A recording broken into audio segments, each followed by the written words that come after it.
There will come a moment when you walk into a room, and the person who once diminished you will feel something they've never felt before. Not your anger, not your need for validation, but something far more unsettling, your complete indifference to their opinion. Your presence will no longer bend. Your energy will no longer feed their ego. And in that moment, they will realize something terrifying. You've become someone they can no longer control, manipulate, or break. You've become an empath who sees through the darkness because you've walked through your own. The empath you're becoming will frighten the people who once broke you. Welcome. If you're watching this video, chances are you're in the middle of a profound transformation. Perhaps you've recently left a toxic relationship. Maybe you finally set boundaries with people who took advantage of your kindness. Or perhaps you're just beginning to understand that your sensitivity, the very thing others called weakness, is actually your greatest strength. Today, we're going to explore one of the most powerful psychological transformations a person can undergo through the lens of Carl Jung's depth psychology. This isn't just about healing from trauma.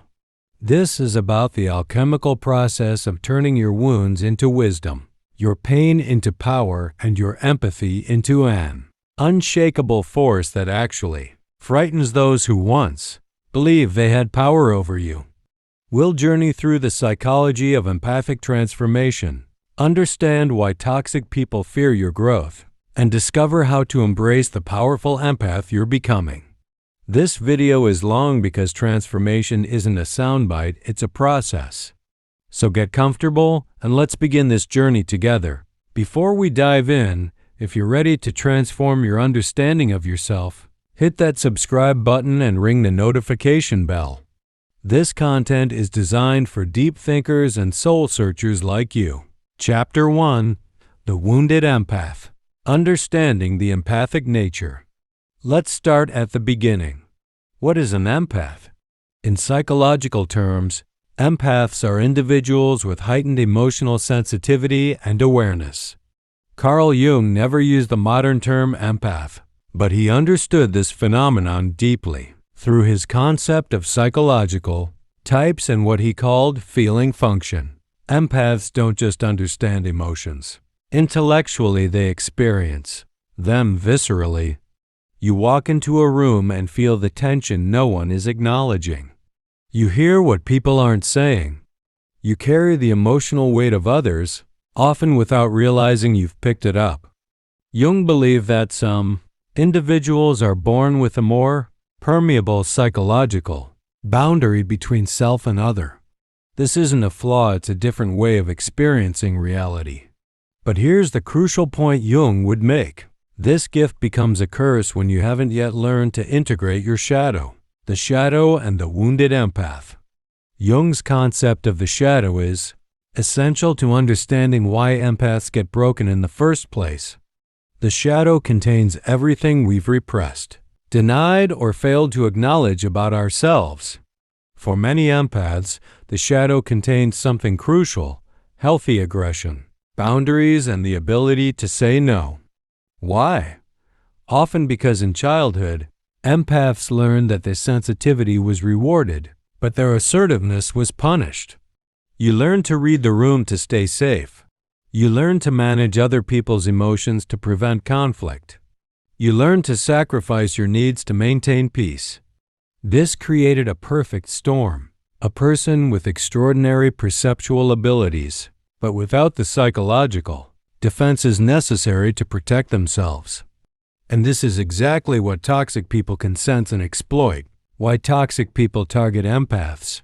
Here's an uncomfortable truth that Jung's psychology illuminates. Toxic people and empaths are often drawn together in a dark dance. Jung called psychological projection and compensation. Narcissists, manipulators, and emotional predators are often individuals who have overdeveloped their ego, defenses at the expense of their feeling function. They've become disconnected from their own emotional truth. And what do they seek? Someone who can feel for them. Someone whose emotional energy they can feed on.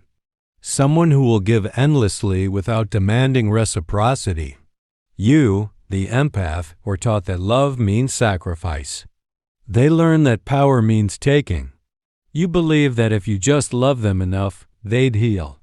They believe that your empathy was proof of their superiority. And so you gave, and gave, and gave, until you were broken. But here's what Jung understood that changes everything. Being broken open is not the same as being destroyed. Sometimes, the breaking is exactly what's needed for the transformation to begin. If you're recognizing yourself in this description, leave a comment below with the word transform. Let's build a community of empaths who are choosing evolution over victimhood. Chapter 2. The Dark Night of the Soul. Jung's process of individuation. Carl Jung described a process he called individuation, the psychological journey toward becoming your true, authentic self. This isn't about becoming perfect. It's about becoming whole. And wholeness requires integrating all the parts of yourself you've denied, including the parts that were wounded, the parts that are angry, and the parts that are powerful. For the empath who has been broken, the dark night of the soul is the beginning of individuation. This is the period when everything you believed about yourself and others collapses. The relationship ends. The friendship reveals itself as one-sided. The family system shows its toxicity. The mask falls away. This is excruciating because empaths often built their entire identity around being needed, being helpful, being the healer. When that role is stripped away, who are you? This question, this crisis of identity is precisely where the transformation begins. Facing your shadow. During your dark night, something crucial happens. You're forced to face your shadow. All those parts of yourself you've repressed come flooding to the surface. The rage you've never allowed yourself to feel. The boundaries you never set. The times you betrayed yourself to keep others comfortable. Jung wrote, "Everyone carries a shadow, and the less it is embodied in the individual's conscious life, the blacker and denser it is. Your shadow contains your anger at being used, your resentment at being taken for granted, your grief over all the times you abandoned yourself. But it also contains something else, your power, your strength, your ability to stand alone. The people who broke you never wanted you to meet your shadow, because they understood, perhaps unconsciously, that an empath who has integrated their shadow is no longer someone who can be controlled." The alchemical process. Jung was deeply interested in alchemy, not as literal chemistry, but as a metaphor for psychological transformation. The alchemists spoke of turning lead into gold. Jung understood this as turning unconscious suffering into conscious wisdom. There's a stage in alchemy called nigredo, the blackening. This is the decomposition stage where everything breaks down. This is your dark night of the soul. Everything that was false must be dissolved before something true can emerge. Then comes albedo, the whitening. This is the purification stage. You begin to see clearly. You recognize the patterns. You understand how you participated in your own suffering, not because you're to blame, but because awareness gives you power to choose differently. Finally, there's rubedo, the reddening. This is integration. This is when the wounded empath transforms into something new, the awakened empath. The empath who has walked through hell and emerged not bitter, but refined. Not closed off, but boundaried. Not weak, but powerfully selective about where their energy goes. This is the empath that frightens those who once broke you. Chapter 3. The Transformation. The birth of psychological boundaries. The first thing that happens in your transformation is the development of what Jung might call ego boundaries, or what we today call psychological boundaries. For most of your life, you believed that boundaries were selfish or mean. You confused boundaries with walls. But here's what you're learning now. Boundaries aren't walls that keep people out. Boundaries are gates that allow you to choose who gets access to your energy, your time, and your emotional world. After being broken, you start to notice something. You notice how certain people leave you feeling drained. You notice how certain conversations always center on their needs. You notice how your compassion has been weaponized against you. And then you do something that would have been unthinkable before. You start saying no, not with anger or explanation. Just no. No to the late-night crisis calls from people who never ask how you're doing. No to one-sided relationships.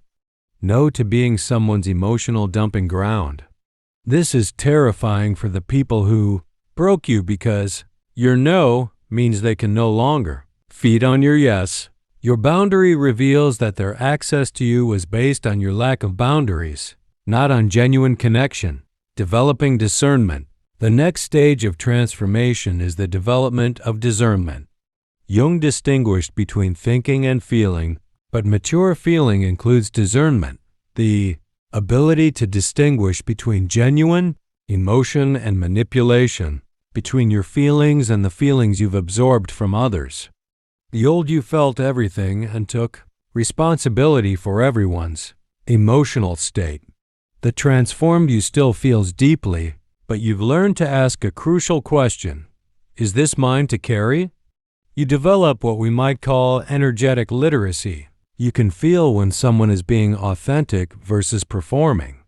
You can sense when someone's niceness is genuine versus strategic. You can tell the difference between someone who is temporarily struggling and someone who is permanently unwilling to take responsibility for their own healing.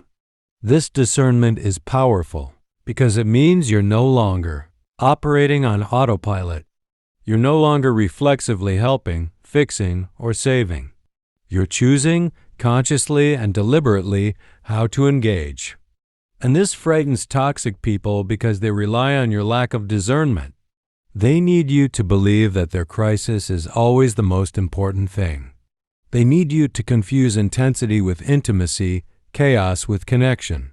The integration of the persona and the true self. Jung made a crucial distinction between the persona, the mask we wear for the world, and the true self, who we actually are beneath the mask. For many empaths, the persona was built around being needed. You learn to be the helper, the supporter, the one who never needs help themselves.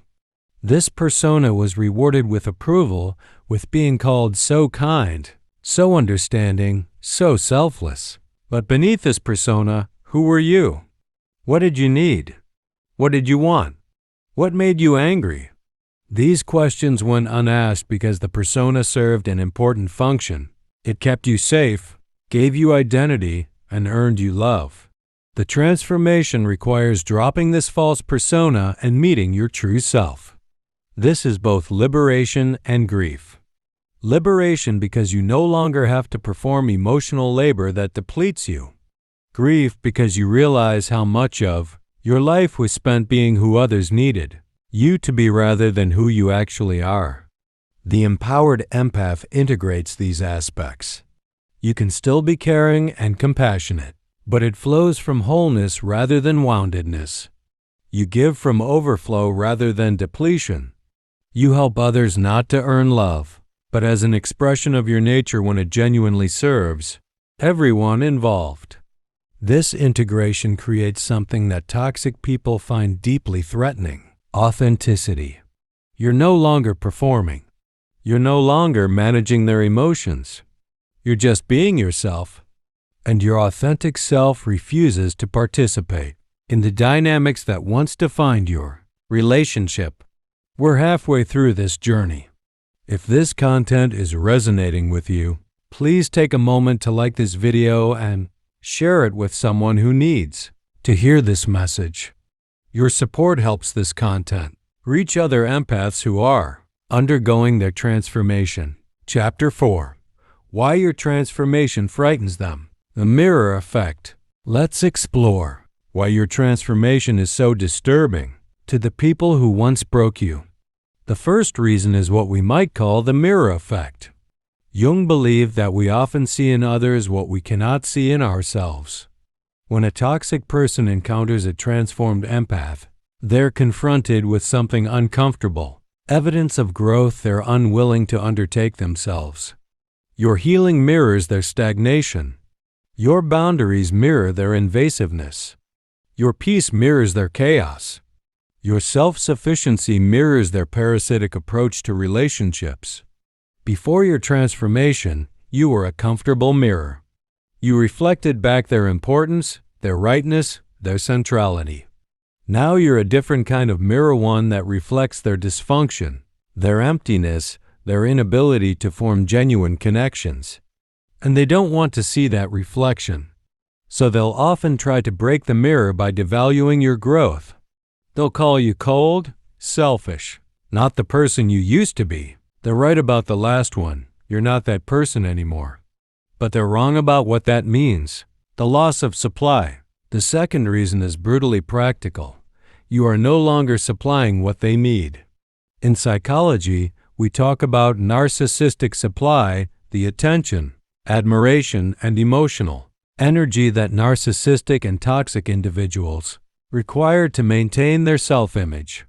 Empaths are prime sources of supply because you give so generously and ask for so little in return. Your transformation cuts off the supply. You're no longer available for the 3 a.m. crisis that could have waited until morning.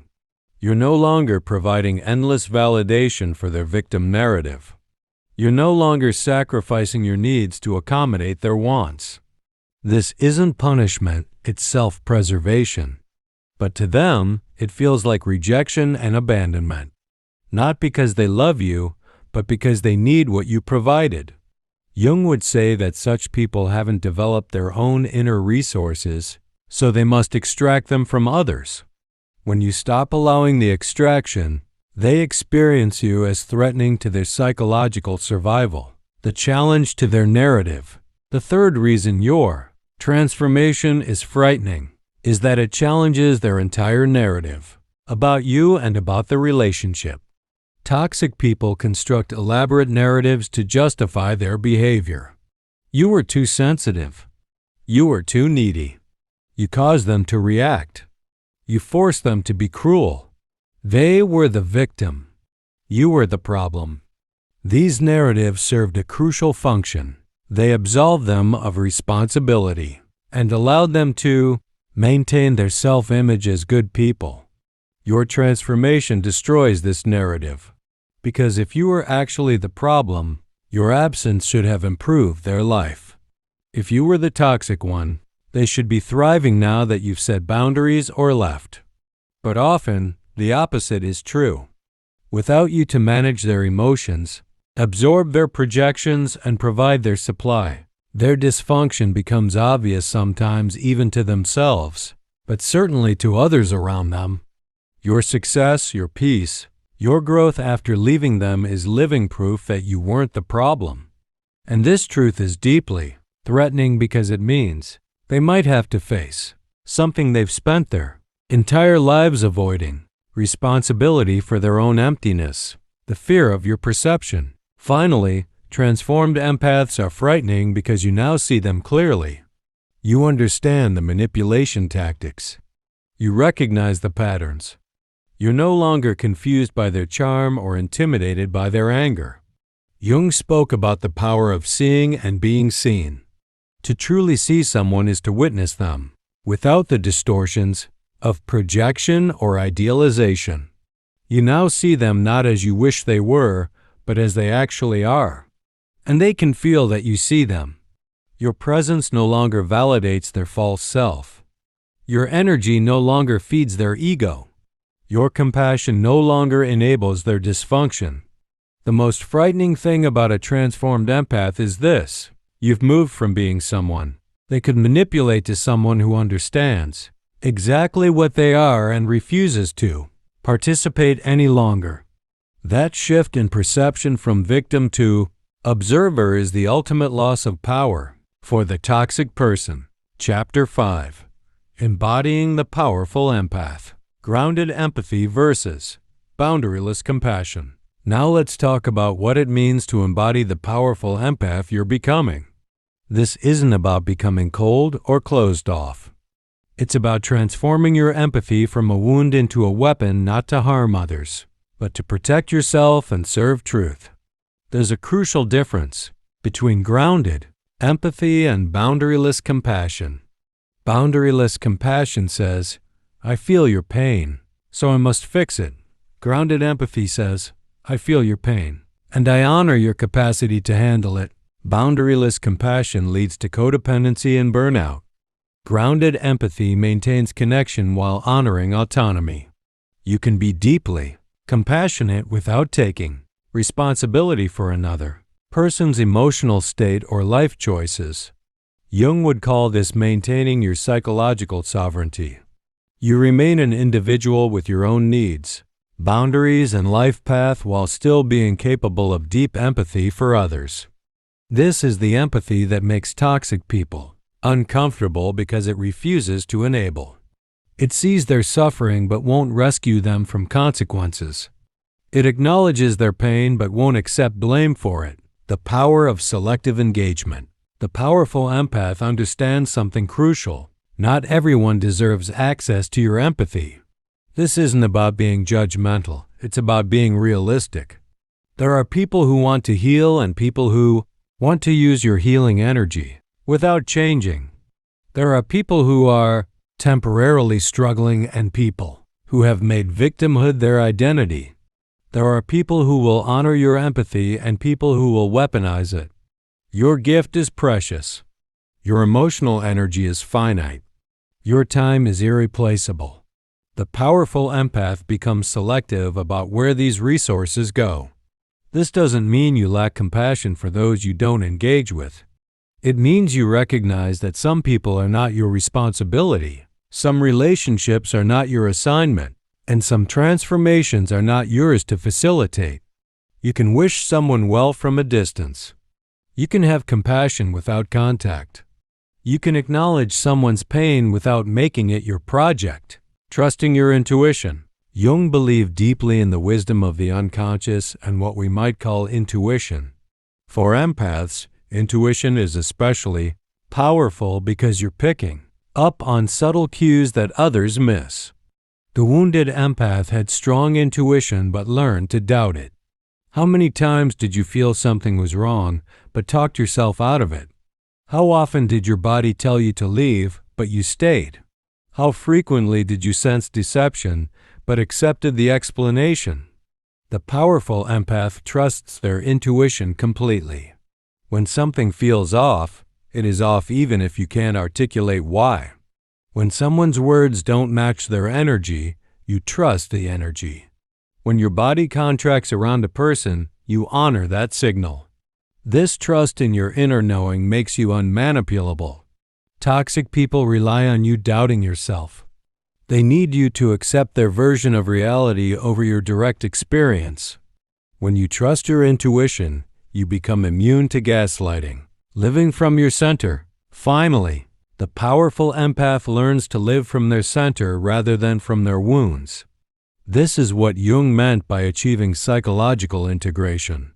Living from your center means your actions come from conscious choice rather than unconscious reaction. You help people because you choose to, not because you're trying to earn love. You set boundaries because you honor yourself, not because you're punishing others. You practice compassion because it's your nature, not because you need validation. When you live from your center, you become unshakable. Other people's opinions, manipulations, and projections no longer destabilize you. You know who you are. You know what you value. You know what you will and won't tolerate. This centeredness is perhaps the most frightening thing about a transformed empath. You can be in someone's presence without absorbing their chaos. You can witness their manipulation without being moved by it. You can feel their emotions without making them your responsibility. You have become psychologically autonomous, and that autonomy means you can no longer be controlled. We've journeyed through a lot together in this hour. From the wounded empath, who gave everything to the powerful Empath who chooses consciously. From the person who is broken by others to the person who frightens those who once held power over them. But let's be clear about what this transformation actually means. It doesn't mean you've become hard or bitter. It doesn't mean you've lost your capacity for love or connection. It doesn't mean you're seeking revenge or validation from those who hurt you. What it means is this: you've become whole. You've integrated your shadow and your light. You've honored your wounds while refusing to be defined by them. You've transformed your greatest vulnerability into your greatest strength. The people who broke you are frightened not because you've become cruel, but because you've become free. Free from needing their approval. Free from accepting their treatment. Free from participating in dynamics that diminish you. And here's the beautiful truth Jung understood. When you individuate, when you become your true self, you give others permission to do the same. Your transformation ripples outward. Other empaths see what's possible. Even some of the toxic people in your life might eventually be inspired to do their own work, though. That's not your responsibility. Your responsibility now is to continue walking your path, to keep honoring your boundaries, to trust your intuition, to give your empathy wisely and selectively, to live from your center. The empath you're becoming is not someone to be feared except by those who relied on your smallness. For everyone else, for the people who can meet you as an equal, who honor your boundaries, who appreciate your gifts without exploiting them, the empath you're becoming is a blessing. Jung wrote, "The privilege of a lifetime is to become who you truly are." You, dear viewer, are becoming who you truly are. And that is beautiful, powerful, and exactly what the world needs. Thank you for spending this hour with me on this journey. Remember, your transformation is not just for you. It's for every empath who comes after you, who will see your example and know that they too can rise from their own ashes. If this video has impacted you, please share it with someone who needs this message. Subscribe to this channel for more content on psychology, transformation, and personal growth. And leave a comment telling me, what is the most powerful boundary you've set since beginning your transformation? Remember, you are not who they said you were. You are not limited by who you've been. You are becoming, always becoming, and that is your power. Until next time, honor your journey, trust your intuition, and know that you are exactly where you need to be.